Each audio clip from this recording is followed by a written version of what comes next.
Alright guys, so hopefully this is the first of many lore videos I'm going to do on the channel. We're going to be focusing on Wheel of Time right now, obviously with the Wheel of Time show coming up. Wheel of Time's doing really well on my channel, so I'm just going to keep talking about Wheel of Time for as long as I can. And in regards to lore, we have like 15 books. We have like this history that was built over like 2 decades, so we got a lot of source material we can work with, and I thought I would sort of like go over the places that our adventurers go on, our Emond's Field 5 kind of go throughout the book. So what better place to start than Emond's Field? So today we're going to be talking about Emond's Field, kind of the history, the culture. First half of the video is going to be kind of like just setting up the place and all of that, and not really spoilery. And then the second half is going to kind of get into the events that happen throughout the book, and it'll get a little bit more spoilery, obviously, because things happen in Emond's Field, things happen in the places in the world, and they have spoilers in them. So it will have spoilers if you haven't gotten that far in the series. But before we keep going on, guys, be sure to like and subscribe to the page. Really helps me out a lot, and I want to know what your favorite event in Emond's Field is, which I know everyone probably has like the same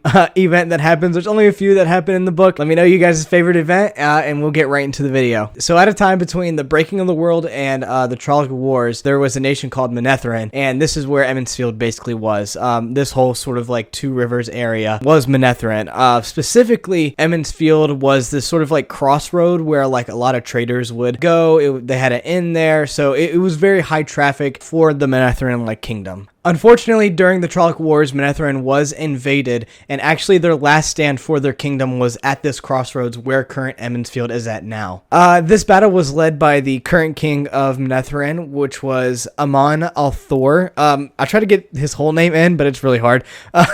It's Emond al-Khar al-Thor. Yeah, that's maybe how you say that. And it was the Battle of Tarendel River. So there is a legend after Manetheren fell during the Trolloc Wars that the sacrifice of all the heroes at Manetheren, a spring identical to the wine spring spurred open. It's just sort of like a legend where like wine spring was basically like came from, was the sacrifice of all these like soldiers and stuff like that during the war. So after this, obviously, like the Trollocs took over this area. All the people left the area for a while, but once the Trolloc Wars were over, during the time called the Free Years, all the descendants from basically Manetheren and Emond's Field and all the surrounding Two Rivers area, they came back, and remembering their king and all of that, they named the area Emond's Field after their king. But of course, after a while, legend turns to myth, like all that sort of thing, the wheel turns, and after a while, the descendants forgot their culture, forgot their history, forgot their king, so it was eventually named Emond's Field instead of Emond's Field. So now getting into the like government of the village. A lot of these villages around this area,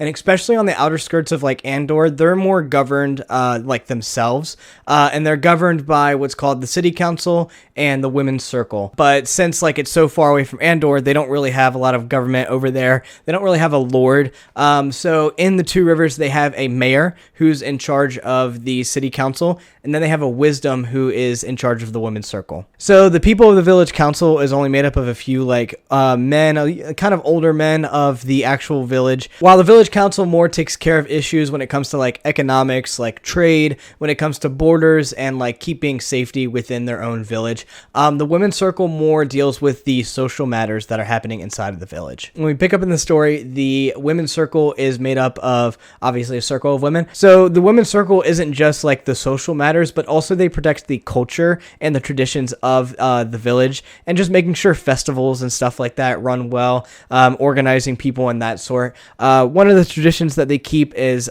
braiding of the hair when a woman is of marrying age. We see this of Egwene at the beginning of the story. Also, other festivals is like Beltane, and I'll get into the festivals a little bit later. But next up is the culture, sort of like more of the people of the village, of the area, and what they're made of, and kind of who they are. So the Emond's Field people are usually, their trait that is most often talked about is their stubbornness. A lot of people of this area are just like super stubborn, super stuck in their ways. It could have to do with like them just like being on the outskirts of their like kingdom, not having a lot of interaction from the outside world and stuff like that. And they're very stuck on their culture, their tradition of, and all that sort of stuff. They're also very stubborn in their decision making and all that sort of thing. So they're known for their stubbornness. But the people are more made up of farmers. They're more tradesmen and stuff like that. It's mainly mainly like farm area and stuff. So, they raise like sheep, and they trade horses. They make tobacco, which is tobacco, their main source that they sell for their economics and stuff like that. They have traders come in a few times of the year so they could sell their tobacco. That's what like they're famous for. And like I mentioned earlier, they have festivals throughout the year. Beltane is one. It's sort of like celebrating the winter being over. Spring has come. People just like have food. It's a festival. They're all just dancing, having fun. Also, the adult unmarried people, they get around this like pole and they like dance around together and stuff like that. So it's just a nice time. Some other events that aren't really mentioned as much in the books. They have an annual like sheep shearing part of the year. This is typically done like at the beginning of summer, where the community all kind of comes together and they shear the sheep. They have like the kids bringing in water. They have the teenagers, help herding the sheep all together. They have like some women and stuff making food and serving each other and helping each other out. So it's like more of a community coming together to get some work done. But the next event that they have is called Sunday. And this is just a tradition that's usually throughout kind of the country area. It's different throughout the country, but mainly for the Emmons Field area. It's a time when merchants come to buy a lot of their goods. So their tobacco, their wool, that sort of stuff. So the people typically get dressed up. They look nice as traders are coming in. They have feasts. It's a time when like the young men are competing like against their like strength and dexterity and archery and stuff like that. So it's just like a whole bunch of fun sort of events that test their strength and dexterity. And then we also have people dressing up, dancing, having feast as like the tradesmen and stuff like that are coming into town. The final sort of holiday that they have is called Fool's Day, which I guess you could kind of see as like a Halloween sort of thing. It's done in the fall. And a lot of other parts of the country it's seen as like a time of year for like pranks and stuff like that. But mainly for like the Emmons Field sort of area, it is still seen as a time for that, but also an excuse to just be able to go out, see other people, tell stories. That's more of what they focus on. And it's a time to really see everybody before the winter hits and, times start getting a little bit more rough. So they all come together before winter starts. They tell stories, they hang out and play a little bit of pranks. And so that's Fool's Day. Now on to the parts of the actual story events that happen. So this first one isn't that spoilery. It happens within the first few chapters, but as I keep going on with the next few stories, they will getting into like heavy spoilers. But the first event that happens is Winter's Night. And that is when the Trollocs attack the town. They're mainly after the three main boys, Perrin, Matt, and Rand.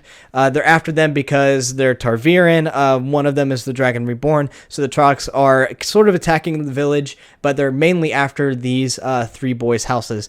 Luckily, Moraine and Lan are there with the help of Tom to drive back these Trollocs away. And eventually they obviously save the village, but the boys end up having to leave Emmons Field, and then that's when we get our big adventure. Now, you probably want to click away now because this is big spoilers if you have not gotten to this part in the story. And that is, click away. Don't get a spoiler. And you'll know what this next big event is because it's a big part of the series. And that is the Battle of Emmons Field. This is when Trollocs attack the town. They are sent by Padan Fain so he can draw out Rand. Obviously, his plan doesn't work, but who comes to save the day is Perrin and Fael.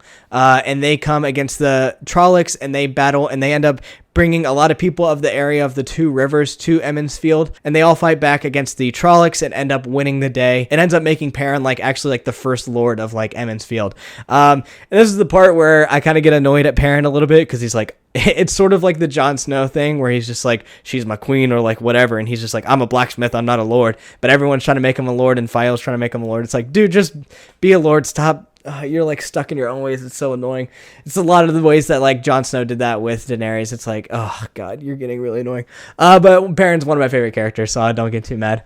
And the last event of the Emmons Field, this is basically near the end of the books, which is just it's not really an event, but it's a cool thing to see. Refugees start pouring into Emmons Field, and actually the town or the village starts getting built up into I like to see it as a small sort of city, and actually fortifications are starting to be put up by Fael.